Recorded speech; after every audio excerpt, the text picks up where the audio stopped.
യോഹന്നാൻ അധ്യായം 11.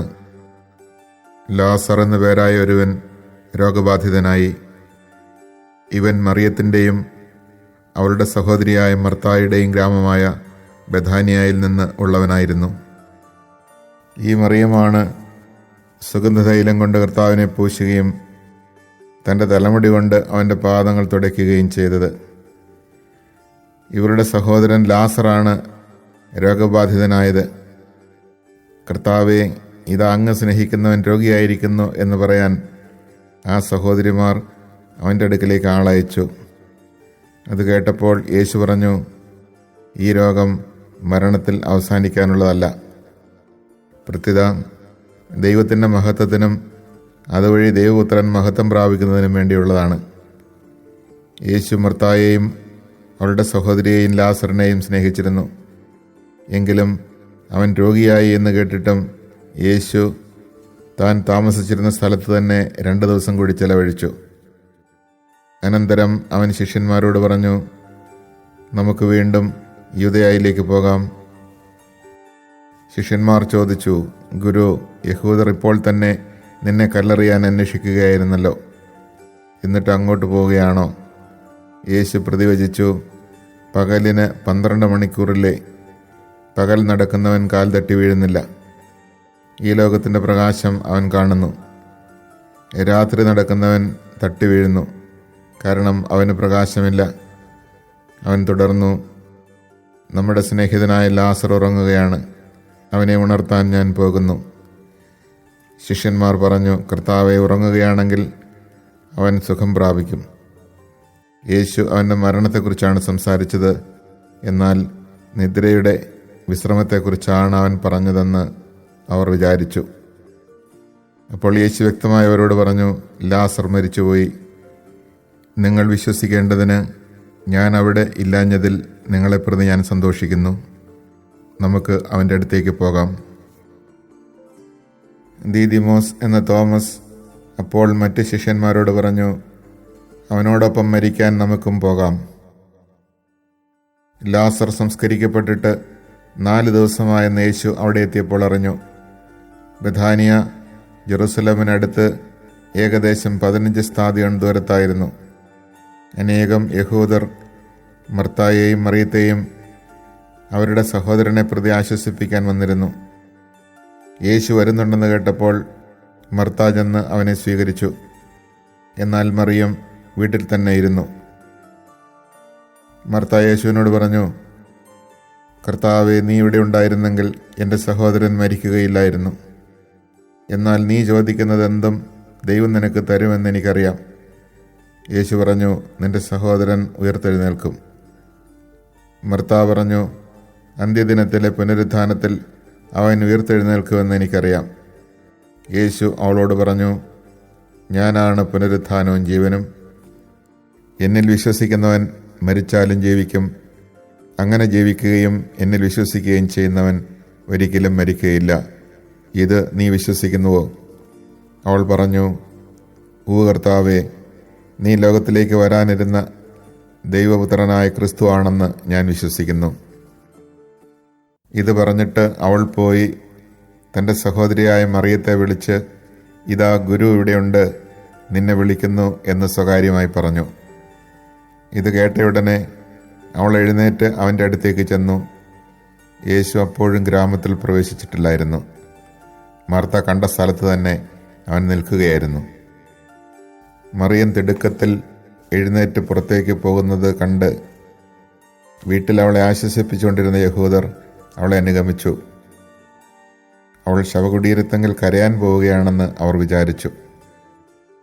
മറിയം യേശു നിന്നിരുന്നിടത്ത് വന്ന് അവനെ കണ്ടപ്പോൾ കാൽക്കൽ വീണ് പറഞ്ഞു, കർത്താവെ, നീ ഇവിടെ ഉണ്ടായിരുന്നെങ്കിൽ എൻ്റെ സഹോദരൻ മരിക്കുമായിരുന്നില്ല. അവളും അവളോടുകൂടെ വന്ന യഹൂദരും കരയുന്നത് കണ്ടപ്പോൾ യേശു ആത്മാവിൽ നെടുവീർപ്പിട്ടുകൊണ്ട് അസ്വസ്ഥനായി ചോദിച്ചു, അവനെ അടക്കിയിരിക്കുന്നത് എവിടെയാണ്? അവർ അവനോട് പറഞ്ഞു, കർത്താവെ, വന്ന് കാണുക. യേശു കണ്ണീർ പൊഴിച്ചു. അപ്പോൾ യഹൂദർ പറഞ്ഞു, നോക്കൂ, അവൻ എത്രമാത്രം അവനെ സ്നേഹിച്ചിരുന്നു. എന്നാൽ അവരിൽ ചിലർ പറഞ്ഞു, അന്ധൻ്റെ കണ്ണു തുറന്ന ഈ മനുഷ്യന് ഇവനെ മരണത്തിൽ നിന്ന് രക്ഷിക്കാൻ കഴിയുമായിരുന്നില്ലേ? യേശു വീണ്ടും നെടുവീർപ്പിട്ടുകൊണ്ട് ശവകുടീരത്തങ്കൽ വന്നു. അത് ഒരു ഗുഹയായിരുന്നു. അതിന്മേലൊരു കല്ലും വെച്ചിരുന്നു. യേശു പറഞ്ഞു, ആ കല്ലെടുത്ത് മാറ്റുവിൻ. മരിച്ചയാളുടെ സഹോദരിയായ മർത്ത പറഞ്ഞു, കർത്താവേ, ഇപ്പോൾ ദുർഗന്ധമുണ്ടായിരിക്കും, ഇത് 4-ാം ദിവസമാണ്. യേശു അവളോട് ചോദിച്ചു, വിശ്വസിച്ചാൽ നീ ദൈവമഹത്വം ദർശിക്കുമെന്ന് ഞാൻ നിന്നോട് പറഞ്ഞില്ലേ? അവർ കല്ലെടുത്ത് മാറ്റി. യേശു കണ്ണുയർത്തി പറഞ്ഞു, പിതാവേ, അങ്ങൻ്റെ പ്രാർത്ഥന ശ്രവിച്ചതിനാൽ ഞാൻ അങ്ങേക്ക് നന്ദി പറയുന്നു. അങ്ങൻ്റെ പ്രാർത്ഥന എപ്പോഴും ശ്രവിക്കുമെന്നും എനിക്കറിയാം. എന്നാൽ എന്നെ അയച്ചത് അവിടുന്നാണെന്ന് ചുറ്റും നിൽക്കുന്ന ജനം വിശ്വസിക്കുന്നതിന് വേണ്ടിയാണ് ഞാനിത് പറയുന്നത്. ഇത് പറഞ്ഞിട്ട് അവൻ ഉച്ചത്തിൽ പറഞ്ഞു, ലാസറേ, പുറത്തു വരിക. അപ്പോൾ മരിച്ചവൻ പുറത്തു വന്നു. അവൻ്റെ കൈകാലുകൾ നാടകൾ കൊണ്ട് ബന്ധിക്കപ്പെട്ടും മുഖം തുണി കൊണ്ട് ആവരണം ചെയ്യപ്പെട്ടുമിരുന്നു. യേശു അവരോട് പറഞ്ഞു, അവൻ്റെ കെട്ടുകൾ അഴിക്കുവിൻ, അവൻ പോകട്ടെ. മറിയത്തിൻ്റെ അടുക്കൽ വന്നിരുന്ന യഹൂദരിൽ വളരെ പേർ അവൻ പ്രവർത്തിച്ചത് കണ്ട് അവനിൽ വിശ്വസിച്ചു. എന്നാൽ അവരിൽ ചിലർ ചെന്ന് യേശു പ്രവർത്തിച്ച കാര്യങ്ങൾ ഫരീസയരോട് പറഞ്ഞു. അപ്പോൾ പുരോഹിത പ്രമുഖന്മാരും ഫരീസയരും ആലോചനാ സംഘം വിളിച്ചുകൂട്ടി പറഞ്ഞു, നാം എന്താണ് ചെയ്യേണ്ടത്? ഈ മനുഷ്യൻ വളരെയധികം അടയാളങ്ങൾ പ്രവർത്തിക്കുന്നല്ലോ. അവനെ നാം ഇങ്ങനെ വിട്ടാൽ എല്ലാവരും അവനിൽ വിശ്വസിക്കും. അപ്പോൾ റോമാക്കാർ വന്ന് നമ്മുടെ വിശുദ്ധ സ്ഥലത്തെയും ജനത്തെയും നശിപ്പിക്കും. അവരിൽ ഒരുവനും ആ വർഷത്തെ പ്രധാന പുരോഹിതനുമായ കയ്യഫാസ് പറഞ്ഞു, നിങ്ങൾക്കൊന്നും അറിഞ്ഞുകൂടാ. ജനം മുഴുവൻ നശിക്കാതിരിക്കാനായി അവർക്ക് വേണ്ടി ഒരുവൻ മരിക്കുന്നത് യുക്തമാണെന്ന് നിങ്ങൾ മനസ്സിലാക്കുന്നുമില്ല. അവനിത് സ്വമേധയാ പറഞ്ഞതല്ല.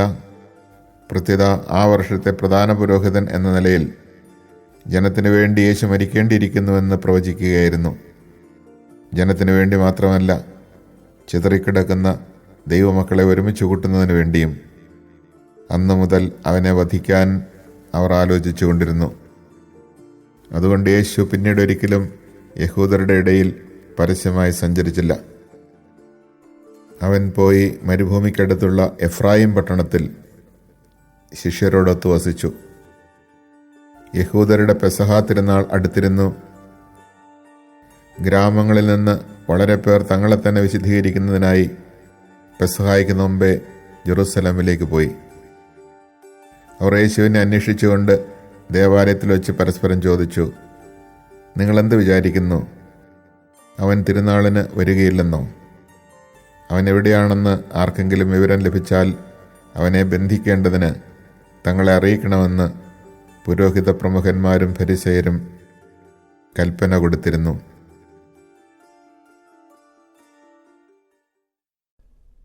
Chapter 11. Now a man was ill, Lazarus from Bethany, the village of Mary and her sister Martha. Mary was the one who had anointed the Lord with perfumed oil and dried his feet with her hair. It was her brother Lazarus who was ill. So the sisters sent word to him, saying, Master, the one you love is ill. When Jesus heard this, he said, This illness is not to end in death, but is for the glory of God, that the Son of God may be glorified through it. Now Jesus loved Martha and her sister and Lazarus. So when he heard that he was ill, he remained for 2 days in the place where he was. Then after this he said to his disciples, Let us go back to Judea. The disciples said to him, Rabbi, the Jews were just trying to stone you, and you want to go back there? Jesus answered, Are there not 12 hours in a day? If one walks during the day, he does not stumble, because he sees the light of this world. But if one walks at night, he stumbles, because the light is not in him. He said this, and then told them, Our friend Lazarus is asleep, but I am going to awaken him. So the disciples said to him, Master, if he is asleep, he will be saved. But Jesus was talking about his death, while they thought that he meant ordinary sleep. So then Jesus said to them clearly, Lazarus has died, and I am glad for you that I was not there, that you may believe. Let us go to him." So Thomas, called Didymus, said to his fellow disciples, "Let us also go to die with him." When Jesus arrived, he found that Lazarus had already been in the tomb for 4 days. Now Bethany was near Jerusalem, only about 2 miles away, and many of the Jews had come to Martha and Mary to comfort them about their brother. When Martha heard that Jesus was coming, she went to meet him, but Mary sat at home. Martha said to Jesus, "Lord, if you had been here, my brother would not have died. But even now I know that whatever you ask of God, God will give you." Jesus said to her, "Your brother will rise." Martha said to him, "I know he will rise in the resurrection on the last day." Jesus told her, "I am the resurrection and the life. Whoever believes in me, even if he dies, will live. And everyone who lives and believes in me will never die. Do you believe this?" She said to him, "Yes, Lord, I have come to believe that you are the Messiah, the Son of God, the one who is coming into the world." When she had said this, she went and called her sister Mary secretly, saying, "The teacher is here and is asking for you." As soon as she heard this, she rose quickly and went to him. For Jesus had not yet come into the village, but was still where Martha had met him. So when the Jews who were with her in the house, comforting her, saw Mary get up quickly and go out, they followed her, presuming that she was going to the tomb to weep there. When Mary came to where Jesus was and saw him, she fell at his feet and said to him, "Lord, if you had been here, my brother would not have died." When Jesus saw her weeping, and the Jews who had come with her weeping, he became perturbed and deeply troubled, and said, "Where have you laid him?" They said to him, "Sir, come and see." And Jesus wept. So the Jews said, "See how he loved him." But some of them said, "Could not the one who opened the eyes of the blind man have done something so that this man would not have died?" So Jesus, perturbed again, came to the tomb. It was a cave, and a stone lay across it. Jesus said, "Take away the stone." Martha, the dead man's sister, said to him, "Lord, by now there will be a stench. He has been dead for 4 days." Jesus said to her, "Did I not tell you that if you believe you will see the glory of God?" So they took away the stone, and Jesus raised his eyes and said, "Father, I thank you for hearing me. I know that you always hear me, but because of the crowd here I have said this, that they may believe that you sent me." And when he had said this, he cried out in a loud voice, "Lazarus, come out!" The dead man came out, tied hand and foot with burial bands, and his face was wrapped in a cloth. So Jesus said to them, "Untie him, and let him go." Now many of the Jews who had come to Mary and seen what he had done began to believe in him, but some of them went to the Pharisees and told them what Jesus had done. So the chief priests and the Pharisees convened the Sanhedrin and said, "What are we going to do? This man is performing many signs. If we leave him alone, all will believe in him, and the Romans will come and take away both our land and our nation." But one of them, Caiaphas, who was high priest that year, said to them, "You know nothing, nor do you consider that it is better for you that one man should die instead of the people, so that the whole nation may not perish." He did not say this on his own, but since he was high priest for that year, he prophesied that Jesus was going to die for the nation, and not only for the nation, but also to gather into one the dispersed children of God. So from that day on they planned to kill him. So Jesus no longer walked about in public among the Jews, but he left for the region near the desert, to a town called Ephraim, and there he remained with his disciples.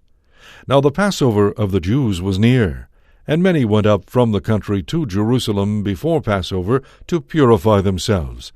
They looked for Jesus and said to one another as they were in the temple area, "What do you think, that he will not come to the feast?" For the chief priests and the Pharisees had given orders that if anyone knew where he was, he should inform them, so that they might arrest him.